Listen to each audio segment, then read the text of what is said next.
მამა ჩემის მაგერად გული მემტკივა. რატო გტკივა გული? როცა სხვა ბავშვებს მომიყვებს ხედა გული მტკივა ხოლმე, რომ მამა ჩემი ასეთ გუმარებაში. ძალიან დიდი უსამართლობაა ეს.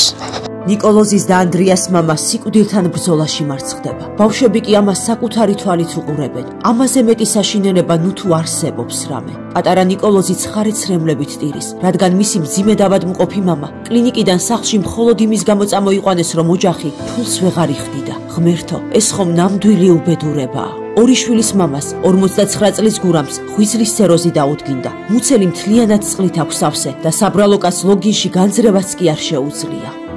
შეხედეთ, როგორ ტირის საბრალო კაცი, ჯოჯოხეთ ურტკივილებს ვეღარ უძლებს. გურამ სასწრაფოდ ესაჭიროება ღვიძლის გადანერგვა. წინააღმდეგ შემთხვევაში პატარა ანგელოზები დაობლდებიან.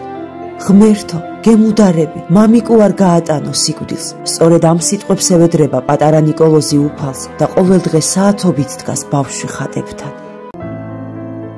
ეს კი გურამის მოხუცი დედაა. შეხედეთ, საბრალო ქალს სისხლის სრემლებისდის თვალებიდან. წამიერად წარმოიდგინეთ, რა ხდებოდა მოხუცის გულში, როცა კლინიკიდან სახლში მოჰყავდა მომაკვდავი შვილი მხოლოდ იმის გამო, რომ საავადმყოფოს ხარჯებს ვერ იხდიდა. ჩვენო მეგობრებო, სამწუხაროდ გურამის გადარჩენა შეუძლებელია ღვიძლის გადანერგვის გარეშე.